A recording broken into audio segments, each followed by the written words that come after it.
කොහොමද යාළුවනේ මම අද ඔයාලට හිතුණ ගමන් තේ වලින් හදන්න පුළුවන් රසවත් අතුරුපසක් අරගෙන ආවා. ඉතින් ඉක්මනින් හදාගන්න පුළුවන්. ඉතින් අපි බලමු කොහොමද හදන්නේ කියලා. පොල් කිරි මිලිලීටර් 750ක්, පිටි කිරි, ටෙන් කිරි ඒ ඕනෑම දෙයක් මේකට භාවිතා කරන්න පුළුවන්. කප් වලින් නම් කප් 3ක් ගන්න ඕනේ. මේ කප් එකක 250ක් අල්ලනවා මිලිලීටර.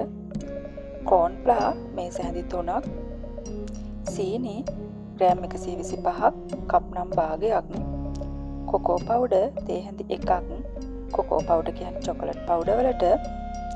ඒක නම් අවශ්‍ය වෙන්නෙම නැහැ මේ පුඩින් එකට. තියෙනවා නම් පමණක් ගන්න. තේ කුඩු මේස හැඳි 1ක්. මිශ්‍රණය හදාගනිමු. භාජනයක් ලිපේ තියාගන්න. දැන් මම ලිප ඔන් කරන්න එපා. ඒකට කෝන් ප්ලා, සීනි, කොකෝ පවුඩර්, පොල් කිරි එකතු කරලා ඒ ටික දිය වෙනකන් හොඳින් කලවම් කරන්න.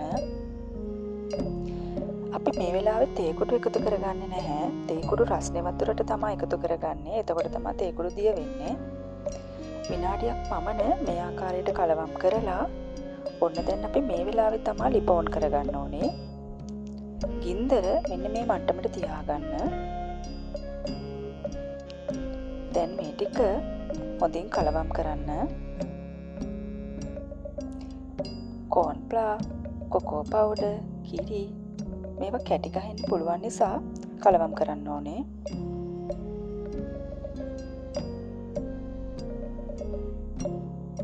කිරි ටික රත් වීගෙන එනකොට තේ කුඩු ටික එකතු කරගන්න.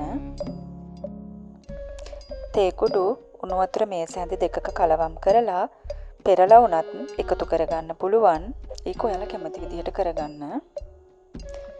දැන් මේ ටික හොඳින් මිශ්‍ර කරන්න ඕනේ. ඔන්න මේ වෙලාවේ මිශ්‍රණය උකු වෙන්න පටන් ගන්නවා. ඒක නිසා එක දිගටම නොනවත්වාම හොඳින් කලවම් කරන්න. නැත්තම් කැටි ගැසෙන්න පුළුවන්. මේ බලන්න. මෙන්න මේ මට්ටමට ආවට පස්සේ අපි පොඩි මිශ්‍රණය ලිපෙන් ඉවත් කරගන්න ඕනේ. දැන් ලිප ඕෆ් කරන්න. ඕෆ් කරලා දැන් මේක ලිපෙන් ඉවත් කරගන්න. අපිට දැන් මේ මිශ්‍රණය හදාගන්න විනාඩි 20ක් විතර ගත වුණා. මේ බලන්න. වාජනය ඇලෙන්නේ නැතිව හොඳට මෙන්න මේ ආකාරයට කරකවන්න පුළුවන් වෙනවා. අන්න ඒ මට්ටමට ආවන් පස්සේ තමයි එක පුඩින් මිශ්‍රණයට අවශ්‍ය විදිහට සැකසීලා තියෙන්නේ. දැන් අපි මේ පුඩින් මිශ්‍රණය දාගන්න භාජනයක් සකස් කරගන්න ඕනේ. භාජනයට බටර් ටිකක් හරි තෙල් ටිකක් හරි දාලා මෙන්න මේ ආකාරයට ආලේප කරලා භාජනය සකස් කරගන්න. දැන් අපි මේ භාජනයට පුඩින් මිශ්‍රණය දාගන්නවා. මම මේ වෙලාවේ පුඩින් එක සරස ගන්න තලයට ටිකක් එකතු කරනවා. ඔයාලට මේකට කජු, චොකලට් වගේ දේවල් උනත් භාවිතා කරන්න පුළුවන්. නැතිව උනත් ඒත් ප්‍රශ්නයක් නැහැ. දැන් මේක අපි නිවෙන්න එළිය විනාඩි 10ක් තියාගෙන ඉන් පස්සේ සීතකරණයේ සාමාන්‍ය මට්ටමේ පැය 2ක් පමණ තියාගන්න ඕනේ. පැය 2කට පස්සේ බලමු. මේ තියෙන්නේ සෙට් වුණාට පස්සේ පුඩින් එක. දැන් අපි මේක වෙන භාජනයකට දාගන්නවා. ඔන්න දැන් කෑලි වලට කපා ගන්නවා.